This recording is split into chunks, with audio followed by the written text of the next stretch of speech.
네, 안녕하세요. 네, 12주차 초급 수영 시작하겠습니다. 여러분들 한 주간 잘 지내셨나요? 네, 모두 다 이제 어느덧 여름이 다가온 것 같기도 하고요. 또 어떻게 보면은 갑자기 비도 좀 내리기도 하고 여러분들 아마도 갑자기 더워진 날씨에 정말 햇빛이 뜨겁구나라는 생각도 한 번쯤 하셨을 것 같습니다. 이렇게 여름이 부쩍 찾아온 만큼 여러분들 앞으로 뭐 계곡이나 바다 같은 데 야외 활동 많이 하게 될 텐데요. 여러분들이 배웠던 수영, 그리고 생존 수영, 그리고 어떻게 위급 상황 때 어떻게 해야 되는지 이러한 수업 내용들도 모두 다 기억하시고 안전이 영순이기 때문에 여러분들 만약에 물놀이 하다가 이런 안전사고 발생하지 않도록 다시 한번 생각하는 그러한 시간 한번 되었으면 좋겠고요. 지금까지 배웠던 여러분들의 기본적인 내용들, 그리고 우리가 꼭 알아둬야 될 이러한 내용들, 자유형, 배형에 대해서 간단하게 리뷰하는 시간 가져보도록 하겠습니다. 네. 네, 목차입니다. 앞에서 이야기했듯이 여러분들 손의 모양은 어떻게 해야 되는지 모두 다 기억하고 계시죠? 네, 아무래도 물을 가장 많이 접하는 면적이기도 하고 여러분들이 어떻게 보면은 가속의 가장 끝에 있는 손바닥이 상당히 중요한 역할을 하게 됩니다. 여러분들 오리 아시죠? 오리 물갈퀴가 있다는 다리에 물갈퀴가 있어서 많은 물을 잡을 수 있다라는 이러한 역할도 생각하기 때문에 여러분들도 손의 모양을 어떻게 해야 되는지 가장 기초적인 이러한 모양부터 다시 한번 리뷰하고요. 그 다음에 늘 강조했던 스트림라인, 유선형 모양 이런 것도 한번 다시 알아보고 좌우 비대칭형 영법이다.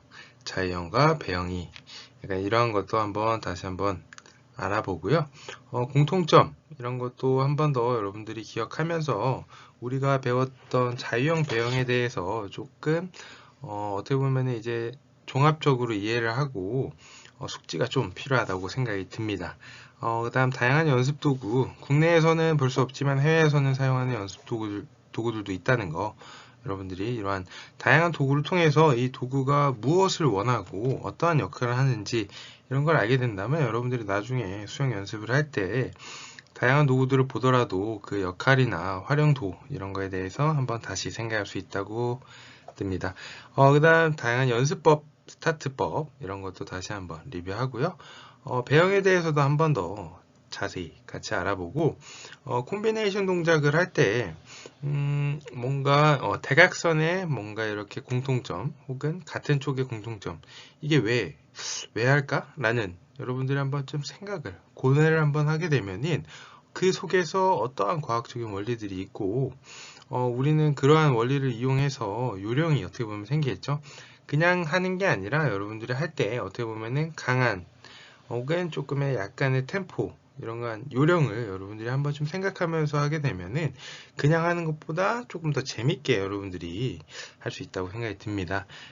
그래서 배영의 뭐 포인트, 연습법, 스타트 이런 것도 다 같이 한번 전체적으로 리뷰하고 여러분들이 그 리뷰했던 게 여러분들 지식이 되도록 제가 도와드리는 역할을 하겠습니다.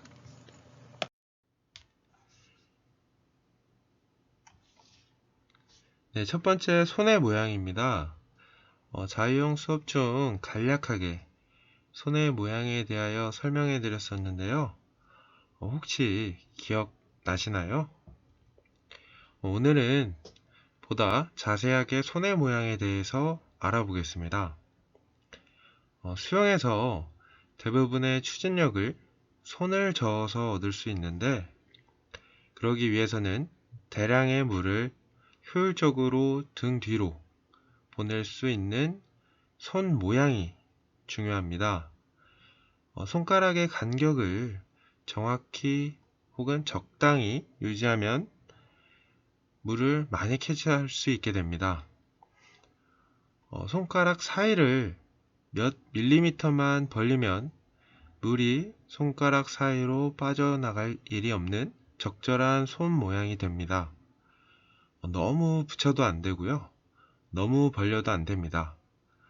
물을 저을 때 손바닥의 면적이 넓으면 캐치할 수 있는 물의 양이 많아져서 속도를 올리는데 유리하게 작용합니다. 손가락 틈으로 물이 빠져나가지 않도록 손가락을 완전히 꼭 붙여 버린다면 손바닥의 면적이 작아져서 효율적이지 않습니다. 그러나 손가락을 너무 많이 벌려도 손가락 사이로 물이 빠져나가서 실제로 저을 수 있는 물의 양이 적어집니다. 그래서 너무 붙이지도 않고 너무 벌리지도 않은 손가락과 손가락 사이를 몇 밀리미터만 벌린 자연스러운 손 모양을 추천합니다. 손가락 사이가 적당히 벌어져 있으면 물이 손가락 사이로 많이 빠져나가지도 않고 손바닥 전체를 판자처럼 넓게 사용할 수 있어서 많은 물의 양을 캐치할 수 있습니다. 연습법으로 바닥에 발을 붙이는 상태로 물의 무게를 느끼는 방법입니다.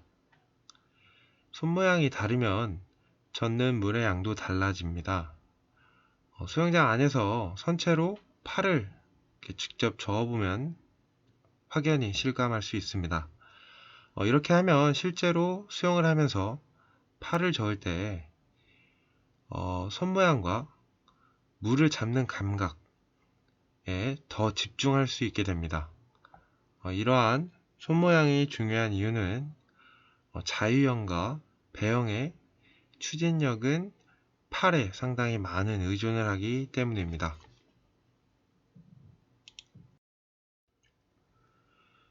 스트림라인입니다.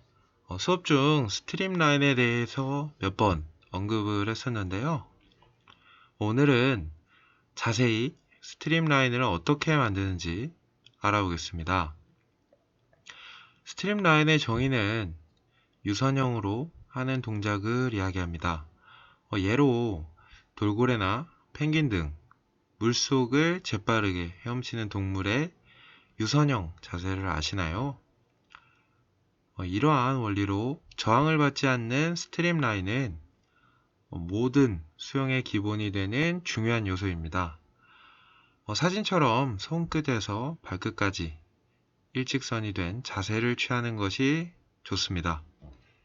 영법 중 감속을 막기 위해서는 물의 저항을 가능한 작게 만드는 자세를 취하는 것이 좋습니다.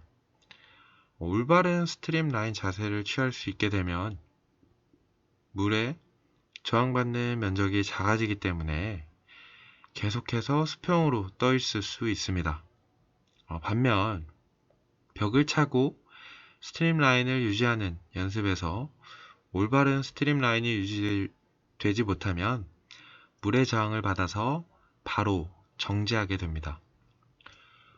큰 사진은 측면 사진이고요. 우측의 작은 사진은 정면의 사진입니다. 손은 손목을 펴고 양손을 가볍게 겹쳐줍니다. 팔은 팔꿈치를 펴고 귀를 양팔 사이에 끼워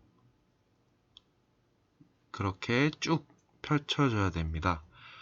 체간은 명치에 힘을 주어 몸이 일직선이 되게 유지해줘야 됩니다. 체간에 대한 설명은 뒤에서 다시 자세히 하겠고요. 다리와 발은 쭉 펴줍니다. 우측 사진은 나쁜 스트림 라인의 예입니다. 벽을 차고 스트림 라인을 유지하는 연습을 할 때 나쁜 스트림 라인의 경우가 나오긴 하는데요. 이렇게 되면 똑바로 나아가지 않고 좌우 한쪽으로 벗어나는 경우는 한쪽으로 힘이 들어가서 축이 휘고 그리고 물의 저항을 받아 진행 방향이 어긋나는 경우입니다. 두 번째 사례는 허리가 위로 휘어 있으면 하반신이 가라앉는 경우입니다. 하체 근력이 높을 경우 이러한 상황이 발생되기도 합니다. 마지막으로 세 번째는 몸이 시옷자로 구부러지는 경우입니다. 이때는 체간이 약해서 다리를 지탱하지 못하면 허리가 꺾여 축이 구부러지는 모양입니다. 파란색 화살표를 보면 알 수 있듯이 저항하는 면적이 증가하게 됩니다.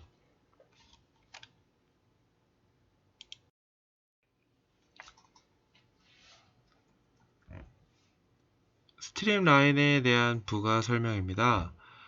체간으로 스트림라인을 유지하게 됩니다. 꼭 필요한 요소로 체간을 안정시킬 필요가 있습니다.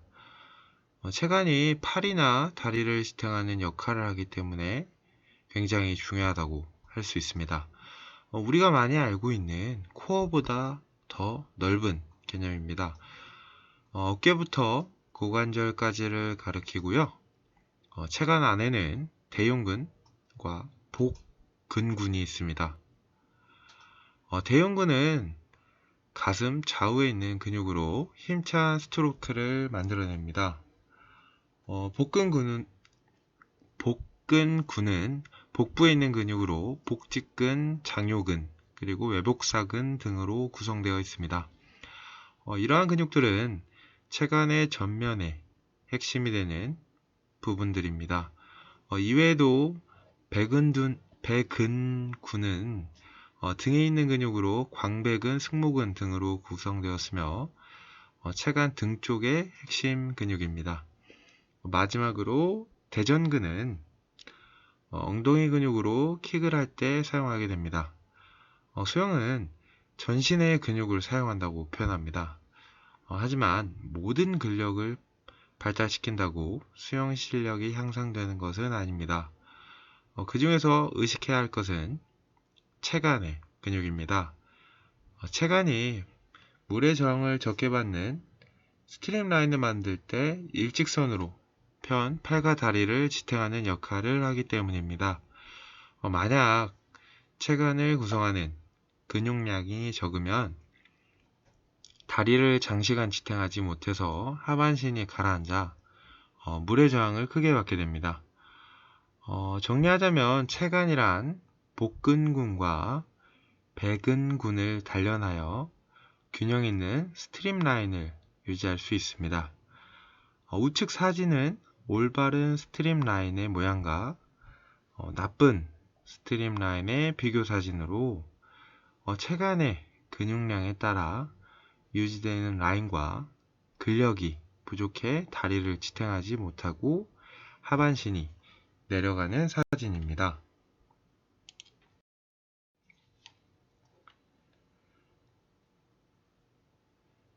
스트림라인의 부심과 중심에 대한 원리에 대하여 알아보겠습니다.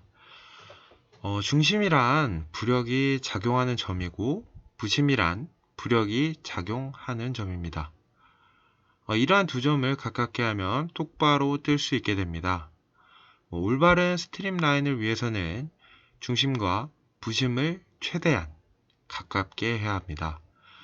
좌측 사진을 보면 킥판의 경우 부심과 중심이 일치하게 되어 수평으로 잘 뜨게 됩니다.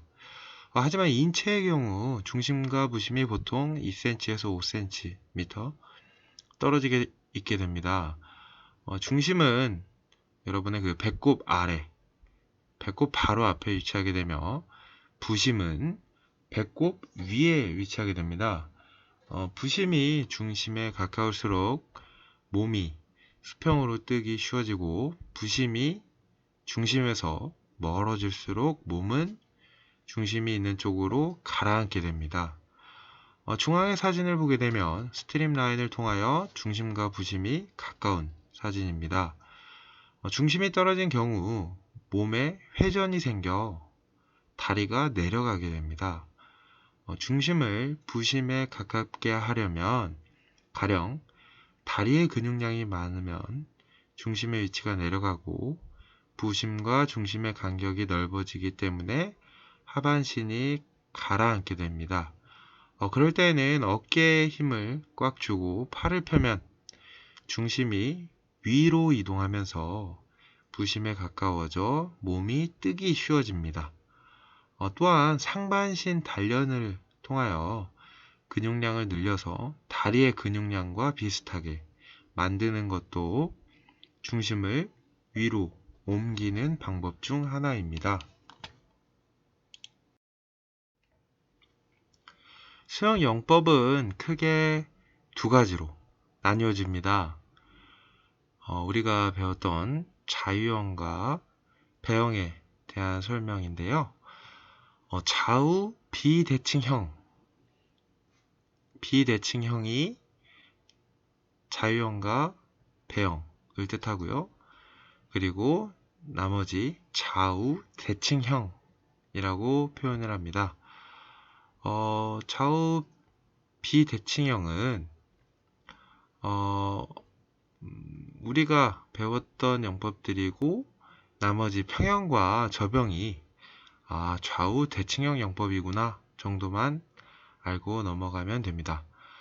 좌우 비대칭형의 특징으로 팔과 다리를 번갈아 움직이는 것입니다. 좌측 첫 번째 그림은 자유형 동작을 위에서 본 그림입니다. 좌우 비대칭형 영법은 한 번에 가속되는 정도는 작지만 감속도 작아서 일정하게 나아갈 수 있습니다.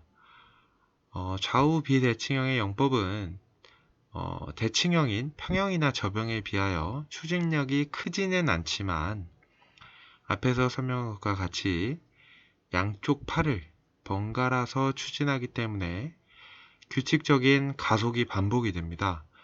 또한 팔을 물 위에서 돌리는 동안에는 그 팔이 리커버리, 쉬게 해서 에너지 소비를 막을 수 있으므로 보다 효율적으로 수영할 수 있다는 장점이 있습니다. 그림처럼 1번 그림을 보시면 왼팔을 물에 넣어 젓기 시작함과 동시에 오른팔은 피니시합니다. 이때 대각선에 있는 오른다리를 위에서 아래로 찹니다. 2번 그림에서는 오른팔을 물에 넣어 젓기 시작함과 동시에 왼팔은 피니시합니다. 이때 대각선에 있는 왼다리로 다운킥을 하게 됩니다. 이러한 동작을 1번 그림에서처럼 위에서 보면은 왼쪽과 좌측과 우측의 비대칭적인 모습을 확연히 확인하실 수 있습니다.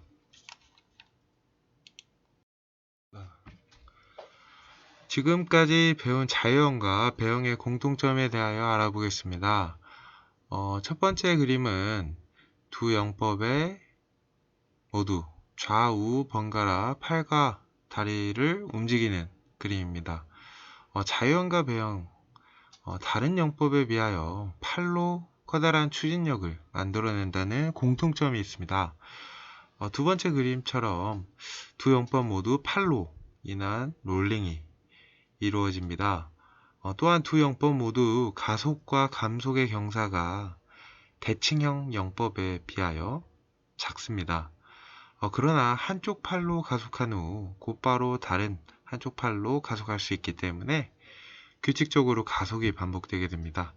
그뿐만 아니라 팔을 물 위에서 돌리는 동작에는 그 팔을 쉬게 해서 에너지 소비를 막을 수 있으므로 효율적인 수영을 할 수 있습니다. 3번과 4번 사진은 지상 연습법 사진입니다. 이렇게 긴 벤치에 누워서 팔과 다리의 연동을 체크하는 연습법입니다. 장점으로 팔과 다리에만 오롯이 집중할 수 있어서 동작의 타이밍을 확인할 수 있습니다. 물의 저항에 영향을 받지 않으므로 팔과 다리만 생각해서 연습할 수 있습니다. 배영 또한 벤치에 누워서 팔과 다리의 연동을 체크할 수 있는 연습법입니다.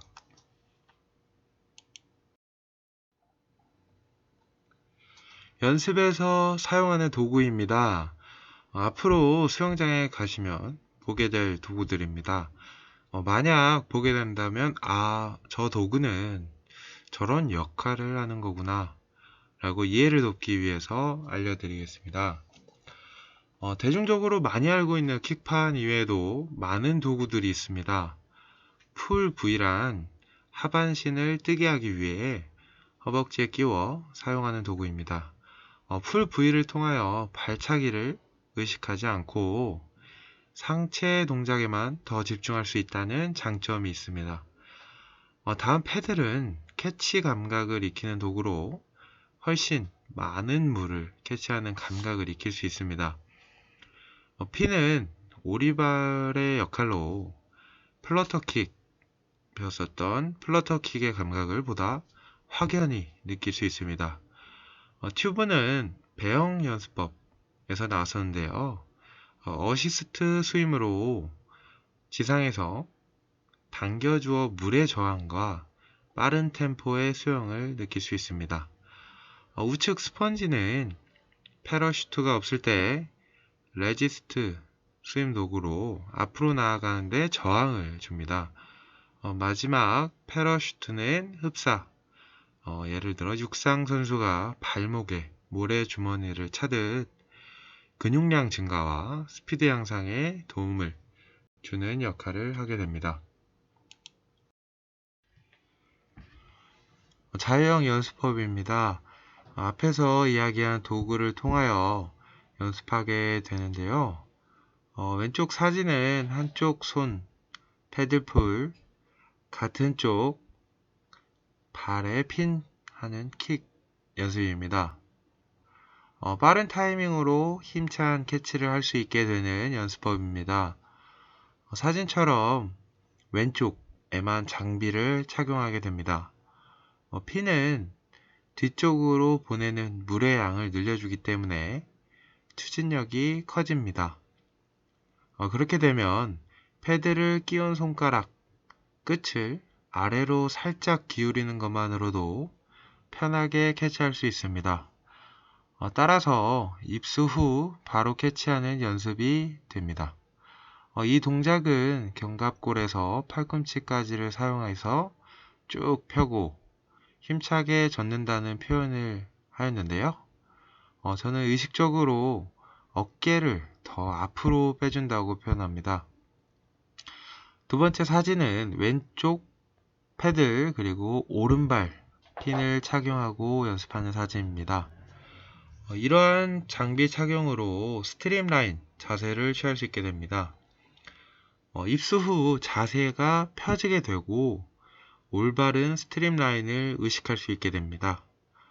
핀을 끼운 발의 킥 추진력 때문에 패드를 끼운 손이 가라앉지 않은 채 멀리까지 펼쳐서 나아가게 됩니다. 즉 전신을 쭉 펼 수 있게 되는 그러한 자세를 만들 수 있습니다. 그러면 손끝부터 발끝까지 펴지는 스트림라인 자세를 비교적 쉽게 잡을 수 있고 스피드 타는 감각을 이렇게 느껴볼 수도 있습니다. 다음은 헤드업 풀입니다. 배영 동작에서 배웠었는데요. 맥락은 같습니다. 빠른 타이밍으로 힘찬 캐치를 할 수 있게 됩니다. 머리를 들고 있어서 부심이 위로 이동을 하고 그 결과 중심과의 거리가 멀어져서 보다 쉽게 가라앉게 됩니다. 주의점으로 팔꿈치부터 먼저 뒤쪽으로 움직여 주거나 피니시에서 너무 힘껏 젖지 않도록 주의해야 합니다. 우측 사진은 한쪽 손 풀입니다. 한쪽으로만 스트로크를 하기 때문에 올바른 롤링을 할 수 있게 됩니다. 오른쪽 팔은 쭉 펴고 최대한 스트림라인을 만들어주고 왼팔로만 스트로크를 합니다. 이런 경우 과도한 롤링은 감속의 요인이 됩니다. 이 연습법을 통해 적당한 롤링 감각을 몸에 익힐 수 있습니다. 한쪽 팔로만 저으면 다른 한쪽 팔은 편채 가만히 있느라 아무래도 한쪽을 회전된 몸을 되돌릴 수 없게 됩니다. 그러므로 가능한 몸이 크게 회전하거나 좌우로 흔들리지 않게 똑바로 나아가도록 의식을 해야 합니다. 다른 쪽 팔로도 이 동작을 번갈아 가면서 실행해야 합니다. 이러한 동작을 통하여 앞쪽의 물을 더 많이 캐치하도록 전신을 펴고 팔을 젓는 것이 포인트입니다.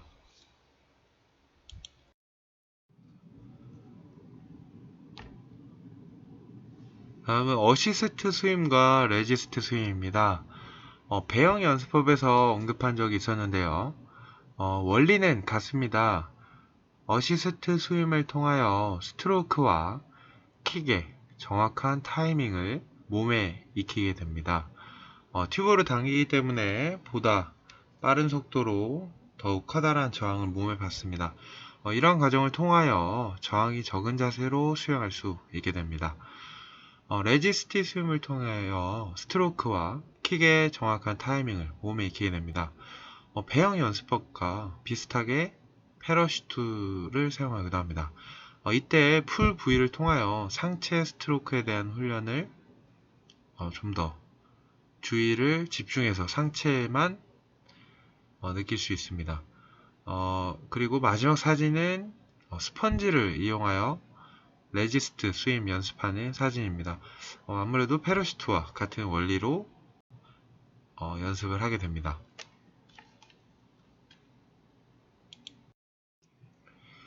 다음으로 소개해드릴 내용은 자유형 스타트 두 가지입니다. 배영에서 배운 물속에서 하는 스타트 방법 혹시 기억하고 계신가요?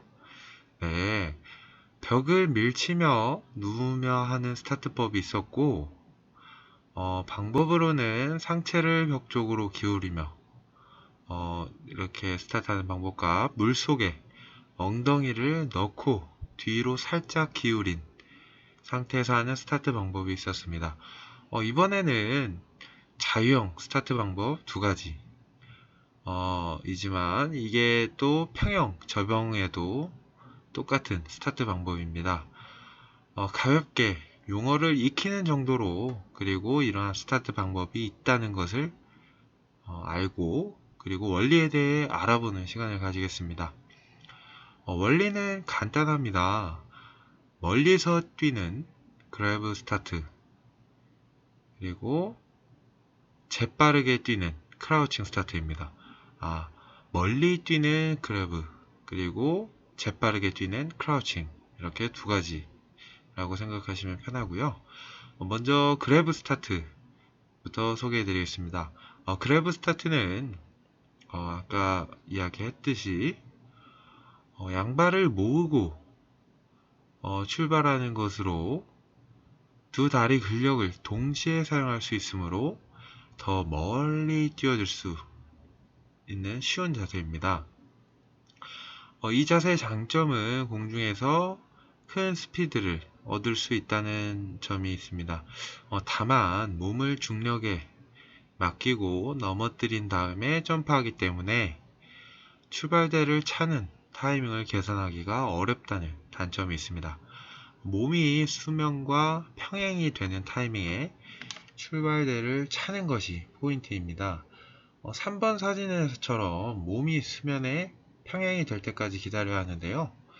이때 가볍게 몸이 앞으로 쓰러지는 타이밍까지 기다렸다가 수평이 됐을 때 차주는 동작입니다.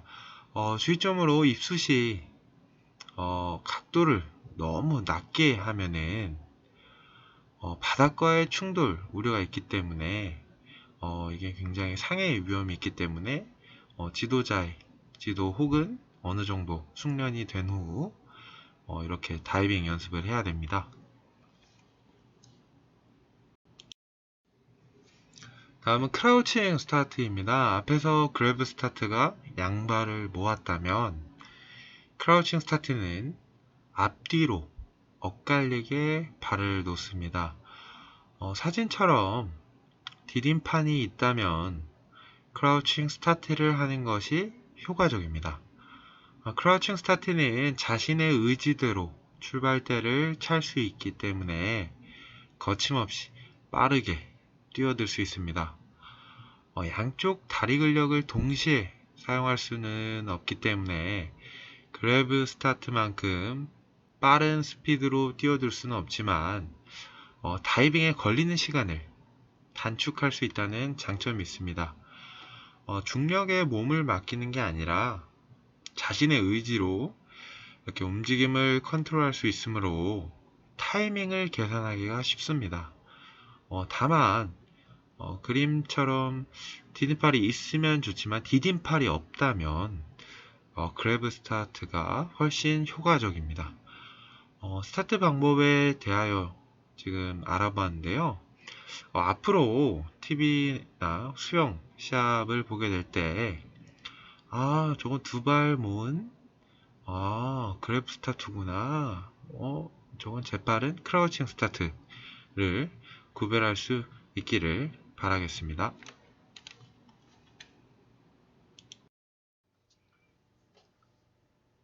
배영 동작 정리입니다.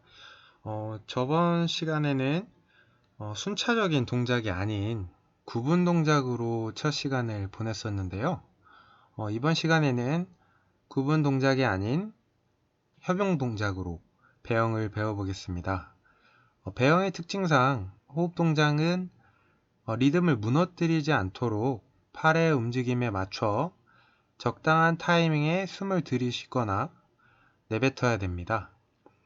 첫 번째 사진처럼 캐치 동작에서 물을 잡아주고요. 왼팔이 캐치를 하면 오른팔은 리커버리 동작을 해줍니다. 두 번째 사진은 풀 동작으로 왼팔을 옆구리 혹은 허벅지 측면까지 당겨줍니다. 이때 발등을 보면 수직 방향이 아닌 팔의 롤링에 맞추어 대각선 방향을 차는 것을 확인할 수 있습니다.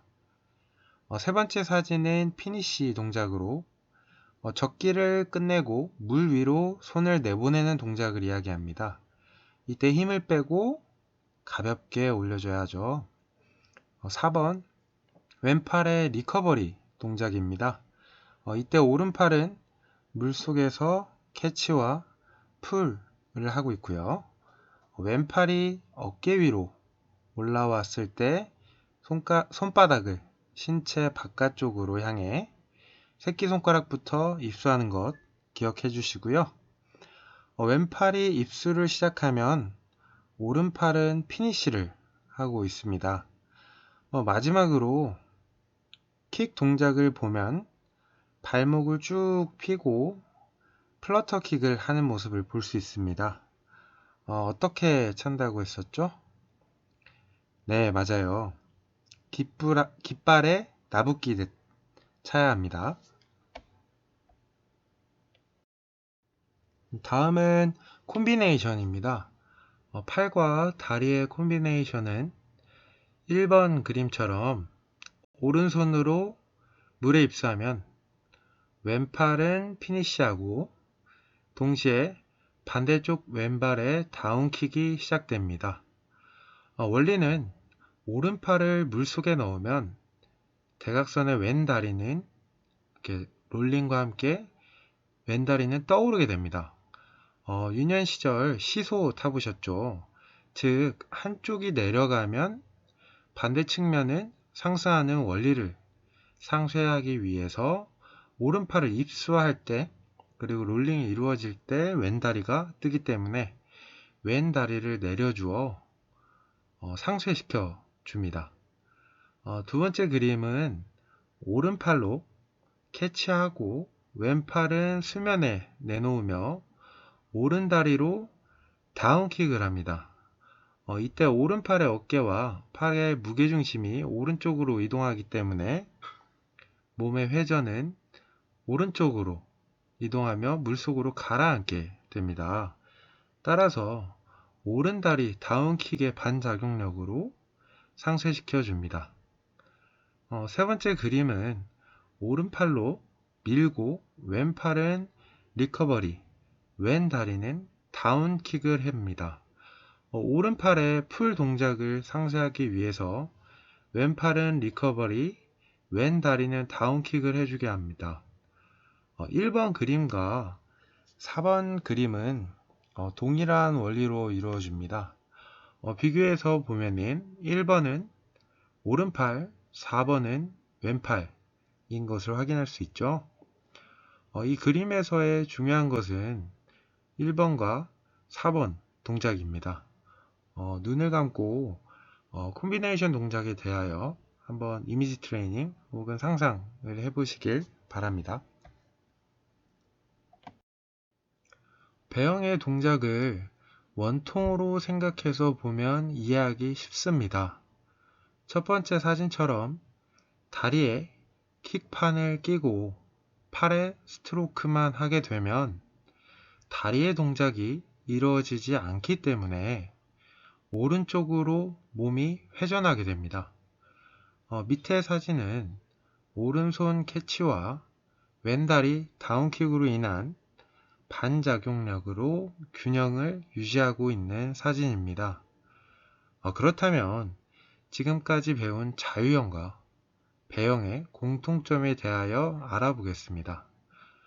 배영은 자유형과 공통점으로 팔동작의 입수, 풀, 피니시에서 다운킥을 합니다. 공통점으로 또 2비트 킥, 4비트, 6비트 발차기가 있습니다. 대부분 6비트 발차기를 많이 하는 이유는 100m나 200m의 거리를 수영하는데 가장 적합해서 많이 사용하고 있고요. 장거리 수영 시 에너지 소모를 줄이기 위해서 2비트 발차기를 하기도 합니다. 팔과 다리가 대각선상에 놓이는 왼팔의 입수와 오른다리의 다운킥 조합, 그리고 오른팔의 입수와 왼다리 다운킥의 조합일 때 가장 큰 힘 혹은 큰 추진력을 발휘할 수 있으니 이때는 조금 강하게 차야 합니다. 마지막으로 주의점입니다. 계속 강하게 차기보다 다른 킥은 조금 약하게 차면서 강약을 주는 것이 중요합니다. 배영은 위를 보고 수영하기 때문에 호흡이 따로 필요하지는 않지만 팔의 움직임에 맞춰 리드미컬하게 숨을 들이쉬고 내뱉기를 반복해야 합니다. 배영의 포인트입니다. 앞에서 빠른 캐치와 함께 옆쪽으로 킥을 한다 라는 표현을 했었는데요. 사진은 전체적인 동작입니다. 첫 번째 사진처럼 배영의 시작은 엎드리지 않고 물속에서 누운 상태로 시작하게 됩니다. 첫 시간에 배웠던 배영뜨기, 유선형 뜨기가 익숙해진 후에 배우게 될 텐데요. 이때 코로 숨을 뱉지 않으면 상당히 많은 물이 코로 들어오게 됩니다. 1번 사진을 보면 코에서 물방울이 많이 나오는 것을 확인할 수 있는데요. 배영의 스타트는 뒤에서 간략하게 알려드리겠습니다. 2번 사진에서 왼팔의 입수 시 오른다리를 강하게 다운킥하는 모습입니다. 이후 4번 그림에서는 빠른 캐치에 따라 몸의 왼쪽 롤링에 맞추어 오른다리는 대각선 방향으로 킥함으로써 다운킥을 함으로써 균형 있게 수영을 해야 합니다. 5번 오른팔 입수 시 왼다리의 강한 다운킥을 볼 수 있고요. 그 다음 6번 사진은 오른팔의 캐치에서 왼다리 대각선 킥으로 균형을 맞추는 사진입니다. 이유는 왼다리를 차는 어떠한 힘을 이용해서 균형을 잡는다고 했었죠? 네, 맞아요. 반작용력입니다. 7번 사진처럼 스트로크 시 팔의 팔꿈치부터 손바닥까지의 부분으로 물에 얕은 곳을 저어서 물을 뒤쪽으로 내보내주면 추진력이 커져 효율적으로 가속할 수 있게 됩니다. 네 번째, 배영의 연습법입니다. 처음부터 전체 동작을 하려고 하면 여러 동작의 협응이 필요하기 때문에 상당히 어렵습니다. 뜨기도 상당히 어렵고 코로 막 물도 들어오고 오른팔에 왼다리 강하게 차라고 배웠는데 아마 협응 동작이기 때문에 상당히 어려운 부분이 많이 있습니다. 그래서 하는 연습법들을 5가지 정도 소개해 드리려고 합니다. 이러한 연습법들은 구분 동작으로 하는 것으로 신경, 즉 주의를 하나에 집중할 수 있게끔 이렇게 하는 연습법입니다. 방법으로는 한팔 스트로크와 양팔 스트로크 2가지가 일단 먼저 소개시켜 드릴 텐데요. 왼쪽 사진은 한 팔로만 스트로크 하는 경우로 오른팔로 할 경우 왼팔은 옆구리에 붙이고 있습니다. 대신 양발은 6비트 플러터킥을 해주는 경우인데요. 이러한 연습법의 이유는 한쪽의 롤링 감각을 정확히 아는 방법입니다. 내가 어느 정도의 롤링이 이루어지고 있는지 자가 진단을 할 수 있습니다. 이러한 과정을 통하여 한쪽 팔의 감각과 그리고 킥의 감각, 이거에 더 집중할 수 있습니다. 오른팔에 적절한 롤링 감각을 익혔으면 반대로 오른팔은 쉬고 왼팔도 하여서 좌우 롤링 감각을 익히는 연습법입니다. 이러한 동작을 통하여 한쪽 팔의 롤링과 물속에서의 캐치 감각을 확연히 느낄 수 있습니다. 다음으로는 2번째 방법은 양팔 스트로크입니다. 오른쪽 사진처럼 양쪽 팔로 동시에 물을 젓는 동작으로 좌우에 차이 없는 안정된 스트로크를 위해서 연습합니다. 이러한 과정을 통하여 좌우에 밸런스를 맞출 수 있으며 자신이 오른손잡이라서 오른쪽으로만 강하게 할 경우 밸런스가 무너지는 것을 쉽게 인지할 수 있습니다. 이때에도 6비트 플러터킥으로 상체 공백을 킥으로 지속적으로 서포트 해주는 역할을 하게 됩니다.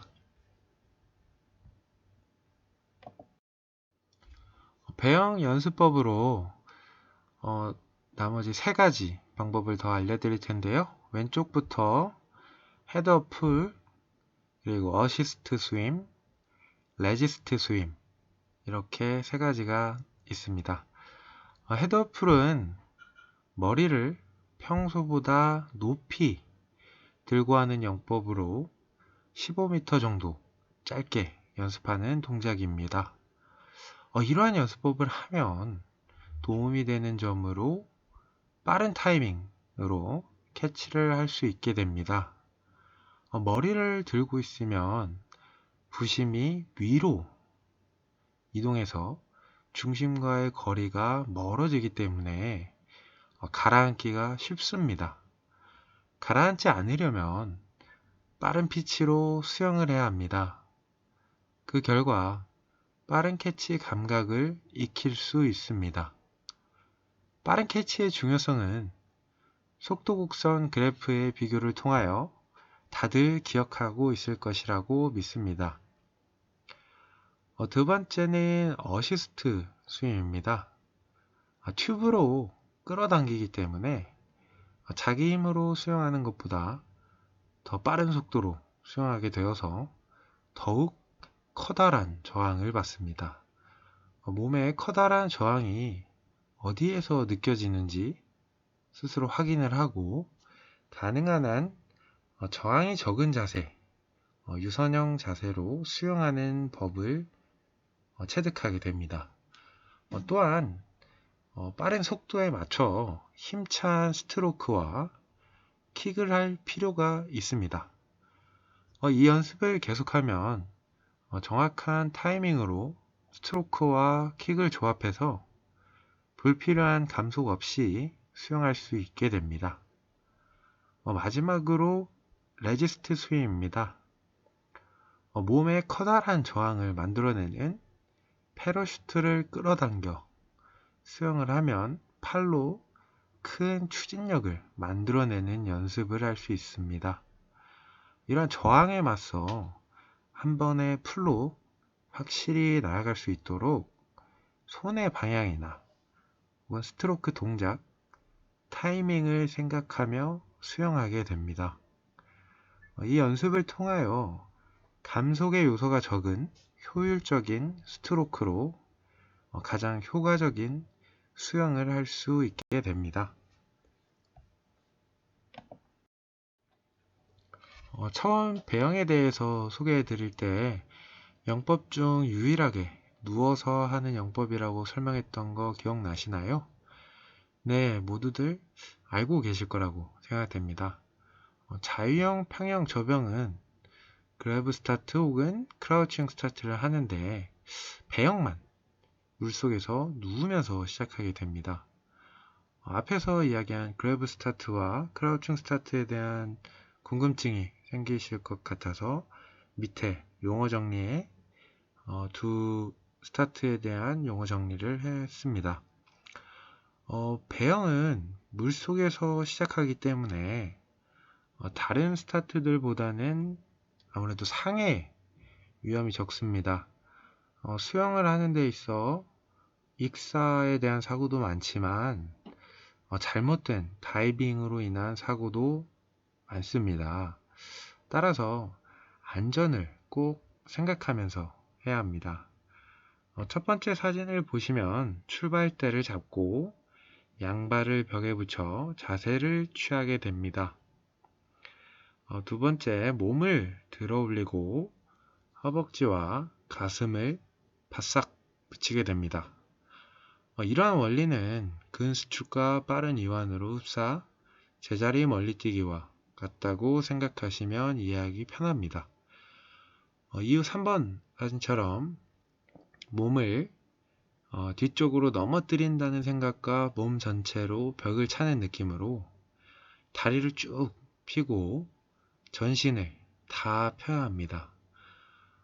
이때 저는 아치라는 표현을 쓰는데요. 혹은 5번 사진처럼 돔을 형태로 이렇게 만들어주게 됩니다. 제가 이러한 형태를 보면서 생각났던 건 지상에서는 배면뛰기라는 자세가 아무래도 지상 위에 1m 50 정도 높이 위에 하나의 철봉을 넘는다는 기분으로 아치 모양을 많이 만드는 걸 연습하는데요. 이때 조금은 발을 나의 허리 쪽으로 뒤로 약간 젖혀준다라는 느낌으로 해야 지금 5번 사진처럼 아치의 형태, 둥그런 형태가 역U자라고도 표현을 하는데요. 이러한 형태를 만들 수 있습니다. 배영 스타트를 할 때 자신의 신체 타입과 체력에 맞추어서 효율적인 방법이 두 가지 있습니다. 왼쪽은 상반신 근력이 강한 사람, 그리고 오른쪽은 체력 소모에 대한 안배를 하는 경우입니다. 그림처럼 앞쪽으로 상체를 기울이고 그리고 시작하면 아무래도 물의 저항을 배제할 수 있고요. 아무래도 높은 위치에서 가속하기가 쉽습니다.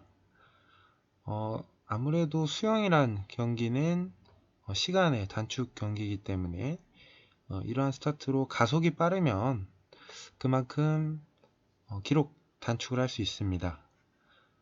우측 그림은 뒤쪽으로 기운 상태에서 무릎을 깊숙이 구부린 상태에서 킥을 하게 됩니다. 부력이 작용하므로 체력이 많이 소모되지가 않습니다. 이러한 스타트 유형의 원리를 알고 본인의 스타일에 맞는 형태로 하시면 좀 더 효율적으로 스타트를 할 수 있게 됩니다. 네, 지금까지 여러분들 자유형과 배영에 대해서 조금 포괄적으로 같이 알아보는 시간 가졌는데요. 여러분들이 이러한 영법의 공통점, 차이점, 그리고 과학적인 원리를 조금 더 생각을 하게 되면은 어떻게 보면 여러분들이 나중에 누군가를 가르칠 때 그냥 이렇게 하는 거다, 저렇게 하는 거다가 아닌 그 속에 내포된 의미와 그런 원리들을 알고 가르치게 되면은 아무래도 가르침을 받는 사람이 이거는 이러한 원리로 하는구나. 이러한 지식은 그게 나중에 또 체득, 그러니까 몸으로도 익혔을 때 거의 평생의 지식으로 간다고 생각이 듭니다. 그래서 어떻게 보면 하나의 수영이지만 이 수영 영법이 다른 스포츠에서도 공통점으로 되는 부분도 많이 있고요. 다양한 작용, 반작용, 그리고 어떻게 보면 몸의 밸런스를 찾기 위해서 상쇄되는 역할을 하는 이런 동작들에 대해서도 한 번쯤 여러분들이 조금 고뇌의 시간을 가지게 된다면은 나중에 여러분들이 이 수영이 그냥 스포츠가 아니라 여러분들의 평생 여가 운동으로 그리고 여러분들의 취미로 남기를 저는 간절히 소망하고 있습니다. 여러분들 수업 듣느라고 고생 많았고요. 이번 동영상 강의는 이것으로 마치겠습니다. 감사합니다.